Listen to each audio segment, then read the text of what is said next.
Is communication an ongoing problem in your relationship to the point you're turning to your friends and your family members seeking advice, asking them, what can you do? And they're asking you, have you tried this? Have you tried that?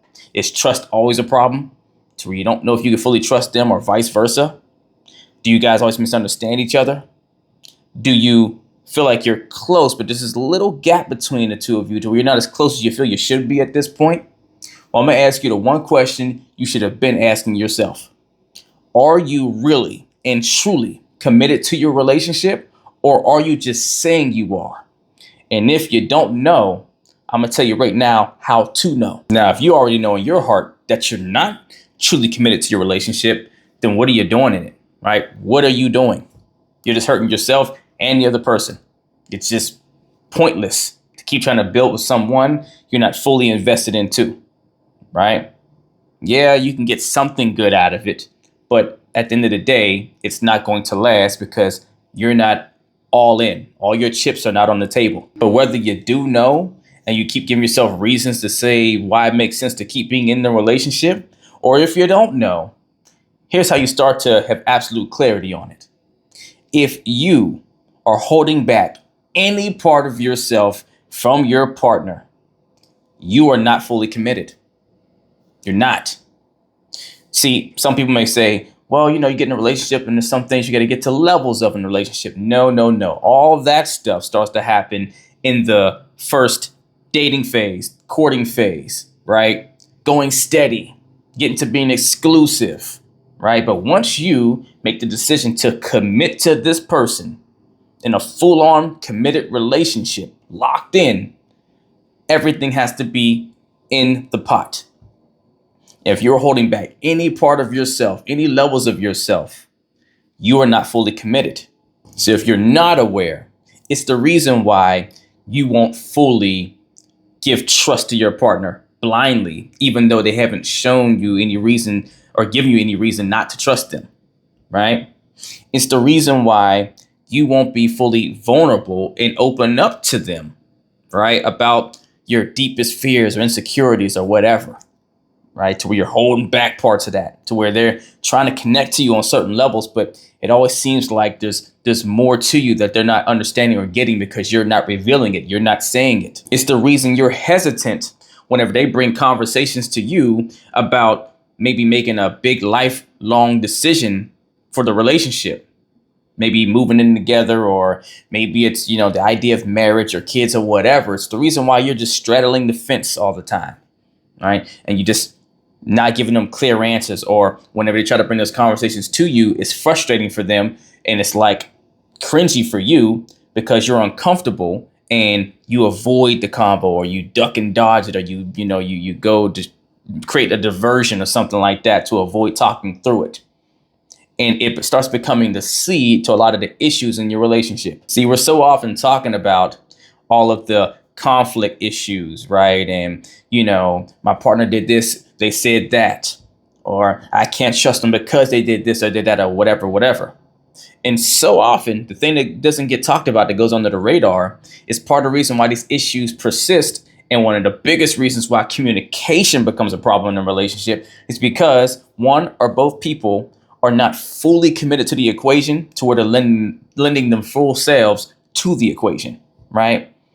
They're giving a version of themselves. They're giving pieces of themselves, but holding other pieces, right?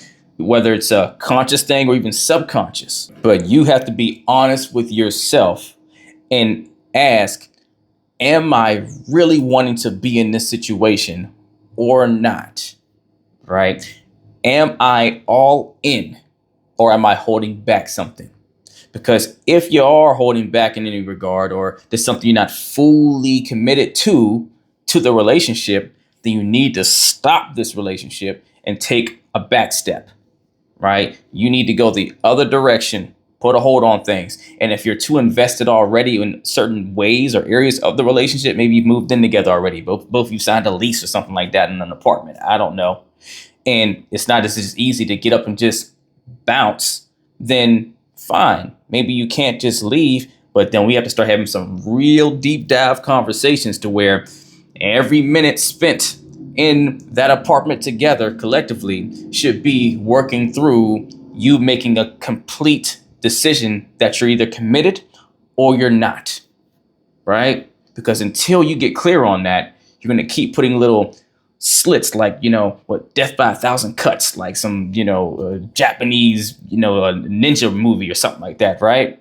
So you're slowly just taken away from your relationship success possibilities, right? The percentages goes down, down, and down further, especially if your partner is fully committed and they're throwing everything into the pot. It's going to expose that wound that you are not. And look, even if you're the one that is fully committed, then hopefully some things I'm saying is ringing bells for what you're experiencing with your partner, because maybe they're the one that's not fully committed. Or maybe you both aren't. And if you both aren't, then oh my gosh, it becomes a wild, wild west of issues just piled on top of issues. Resentment starts building. All sorts of things are happening because both of you are not getting a transparent experience with all the authenticity, effort, and investment that you both require and want and ultimately deserve in order to build a healthy, happy relationship for the future. And a great way to see where you may be holding back in areas that says you're not fully committed to your partner is by asking yourself, if you could, clone yourself and, kind of hang out with yourself and so forth, I would think or assume or hope that you would tell yourself anything, right? You would let them see anything. You would, let them see all of your flaws, and, you would tell them insecurities, the fears, the things you're looking forward to, all the stuff. You would probably trust them blindly, everything, because you know them better than anyone, right? You know they're not going to judge you, all the stuff, right? They're going to be there in your corner no matter what. So then think as if you were sitting in front of your clone and all the things you would tell them. And then in a blink of an eye, switch your clone to it being your partner. Whatever instantly feels uncomfortable to do now that is not your clone anymore and it's your partner, those are the areas where you're not fully committed, right? And why am I saying you're not fully committed if you're apprehensive about different areas? Maybe it's trusting them, or maybe it's, being vulnerable, or maybe it's sharing certain things, or whatever the case is, or telling them certain truths of yours, right? Why am I saying that makes you not committed?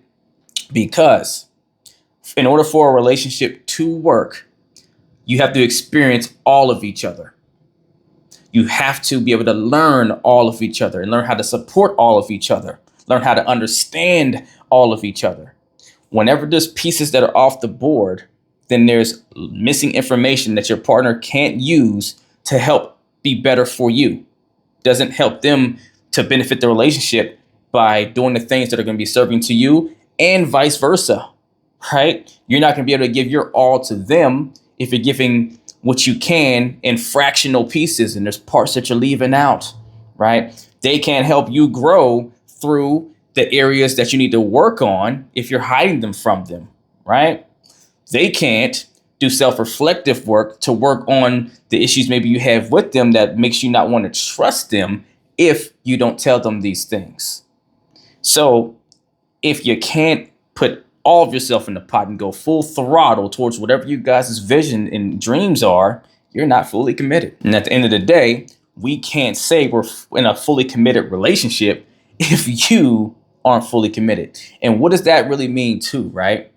That means not just that you said that you're committed and you're doing a lot of committed things. It means are your words, your mental thought process, and your emotions, are they committed as well? Because even if you're doing some things, right? Let's say you go and you're trying to be vulnerable or something, right? Or you're trying to trust them, but everything in your fibers says no, and you're apprehensive, and the way you go about trying to trust them is little bits and pieces, and it's like it's a slow roll. Then yeah, you mentally maybe want to be committed, and you're verbally saying you are, but your vessel, your nervous system is absolutely not committed. That's an issue, because what goes on here in your body rules you at the end of the day. You rule it by what you program into it, but once you put it into that system, it starts going on autopilot, right? And it's easy to control these things, control your body whenever your emotions aren't triggered enough.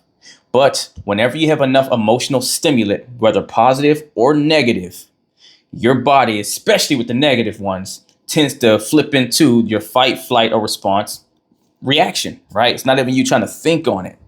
And whenever it does that, it's going to do its best job to send whatever signal to your brain to give you whatever thought it needs to make sure you don't go do something that gives you a real negative or uncomfortable feeling, right?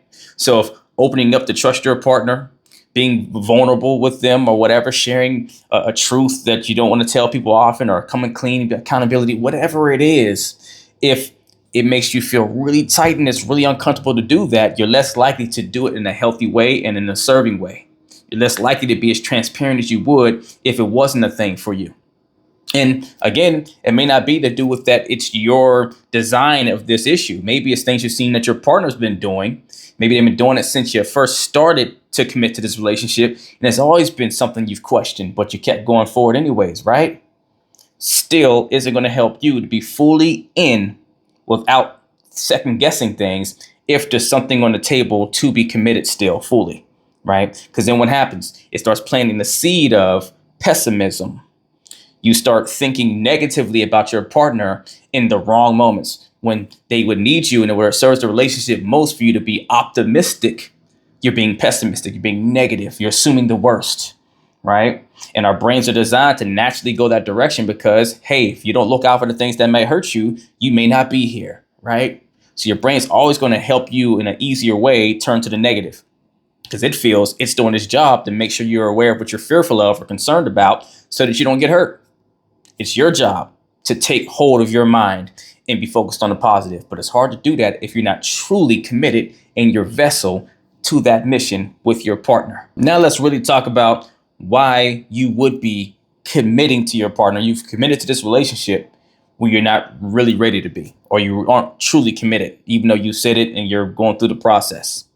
Well, the first big reason is simple. People fear losing someone that they really value, even though they may have some concerns or reservations. If they feel like, me taking any longer or not committing to this because, they're wondering, hey, where are we going with this? Things are kind of going great overall. Then out of a almost, fear-based mentality, right? What it is you're thinking in lack, right? Void instead of abundance. And so that fear of, I'll be alone if I don't just move forward. Or you say to yourself, it's not that bad. You start convincing yourself, right? You start saying, let me not let this go past. I can work with this. I've dealt with worse or whatever. I'll commit, but I'll just keep my eye open and I'll look to see over time. And if it gets better and that concern I had, it'll go away on its own, or we'll talk through it as we go. And then you commit prematurely before you're actually committed emotionally, physically, and mentally. Reason number 2, you are aware on some level that you have commitment issues. Maybe your past relationships, always ended terribly or what have you, and they kind of really carry with you as baggage, and it's hard for you to trust people and open up a certain way, right? And you're aware of that, or you think it's on a lighter level, but it's really something that carries with you. And so, you can maybe jump to conclusions fast or make assumptions and walk away from a potentially really good partner. And so since you're aware of this thing about yourself, you don't want to sabotage your own potential happiness in a relationship. So you move forward anyways, even though you are not in a position healed wise to trust anyone to commit to a relationship, because one of the biggest pillars of a relationship that's going to work happily and successfully is trust. So then you start moving out of that scarcity mentality instead of having the discipline to say, hey, I'm not going to go and rope this person into my life and me into theirs and get our emotions all intertwined and get us all overly committed, right? Invested, whenever I can't fully commit to the essentials that are required to make this work. Because you're thinking through that scarcity head mind frame, right? And what you are missing and you might not be able to have, instead of thinking abundantly and saying, hey, I got more work to do. I'm going to do this potential relationship justice. And if they're not still here when I get them doing that work, hey, that's okay. They're a great person. I wish them the best, even though I would like for it to be with me. But if I actually care about this person and I say I really want to build something authentic, true, and real with this person, then I'll pump my brakes and work on my trust issues. So when I come in, if I'm feeling like I can't trust them for some reason, I know it's not because I just have internal trust issues. They're doing something that's questionable to me that I now can talk through with them, instead of me proceeding forward into this relationship when my trust issues are ever high and prevalent, to where no matter what they do, I'll never fully feel a sense of safeness and security that I can trust them fully, because I don't trust myself enough to vet on whether I'm choosing someone that I can trust blindly. Then the third good old reason, right? That is less of your creation, but you're going along with the flow, right? Which is your partner at that cusp, that break of, hey, make or break the situation. And they're asking you, what are we doing here? Where are we going with it? You know, are we going to become serious, official, or not, right? And you're not really ready. Maybe there's things that you're still trying to figure out, maybe whether you have the trust issue, maybe they're doing some things that are questionable or not. Maybe it's both. You say yes and you commit to moving forward when you're actually not ready, out of fear of losing them, because they're pressuring you and they're like, well, what's up? Make a call, right? It's not necessarily right to put a pressure on you. They can just ask you. And if you're not with it, hey, they should walk away if you're not willing to move forward. If that's what they require right now, to the point to where they're like adding pressure, right? That's fair. And so they shouldn't be putting that pressure on you if you're showing, hey, I'm just not ready to get there. If anything, they should focus more on the why you're not and working on that.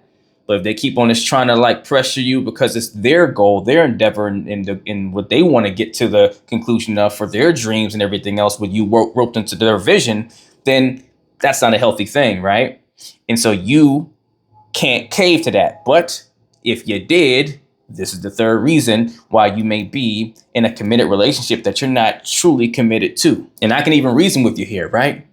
Years ago, in one of my serious relationships, when I was younger, Los, and I was going through all the bumps and the bruises and the relationship learning woes that we go through, so I can learn the errors in my ways and do the work on myself to come on the other side and get to the position I am in now, to help coach you guys away from the same mistakes I made to get better results, right? Like I'm getting currently in my life now, right? I was the person that pressured someone unintentionally, right? My goal wasn't to kind of pressure her into a relationship, but I was young, I was inexperienced, and it was my first like real rodeo with these kind of things, right? So what I said to her after we dated for some period of time was, hey, we've been enjoying each other. I like you, you like me, right? So what are we gonna do? Are we making this official or not? And, she wasn't really ready for that. When I look back on it, off of what she was saying, she clearly wasn't ready.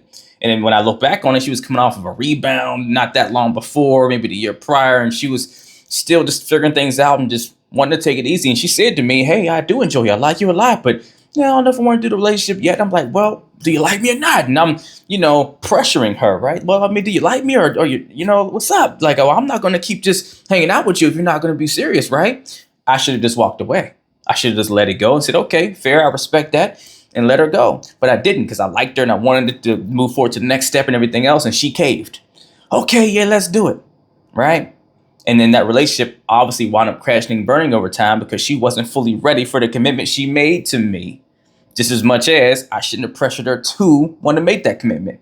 But at the end of the day, all we can do is own our choices. It's like I have to own that I did have a role in that, and I kind of kept egging her on to commit, right? She has to own that she committed, right? Just like if that's the situation you're in, you have to own that and make it right on your end.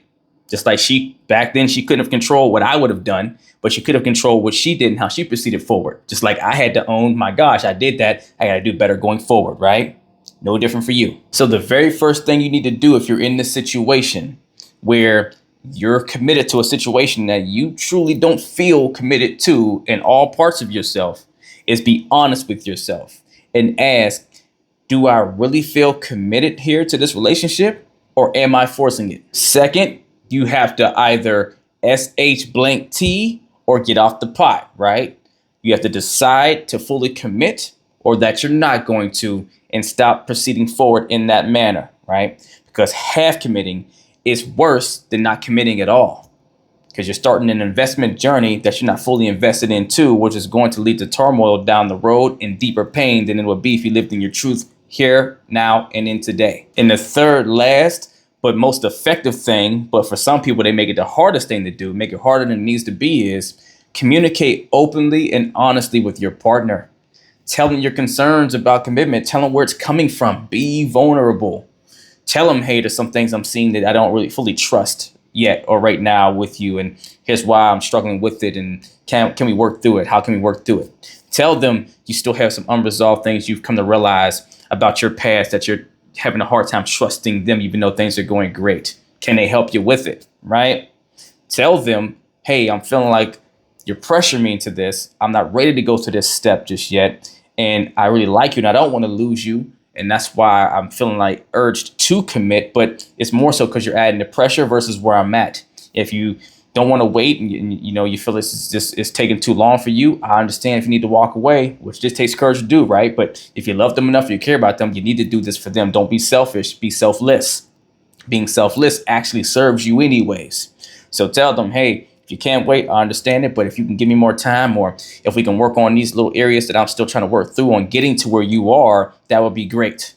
Doing something like that, it's going to do you night and day better of a difference and get you way healthier and more happy and harmonious results than just committing before you're actually in this position to commit. So if you're struggling with the decision to actually commit or not, or wondering if you made a mistake in committing to a relationship that you're not fully committed to, you want help getting there to that space, or making a decision to back off of it so you don't wind up creating something that'll crash and burn, then email or DM me the word coaching, and we'll get to work as long as you're truly ready to put that work in. If you're not ready for one-on-one coaching, don't have the time or the space, then at least email or DM me the word revival to join my Relationship Revival Hub community, where you can learn the same things I teach my clients one-on-one at your own pace, on your own time. Either way, do something to get in the race. Let's get it.